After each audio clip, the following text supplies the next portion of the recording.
удаагийн 2019 оны судалгаагаар нийт 7 бүлэг хамрагдаж байгаа.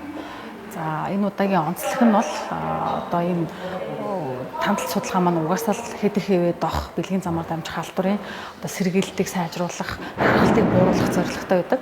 За энэ удаагийн онцлог нь бол бид нар одоо үндэсний зөвлөх авч бас энэ ибүү бүлэг буюу одоо нуугдмал хүрч чаддгүй энэ бүлгийнхээ зураглалыг бас гаргах юм онцлогтой байгаа.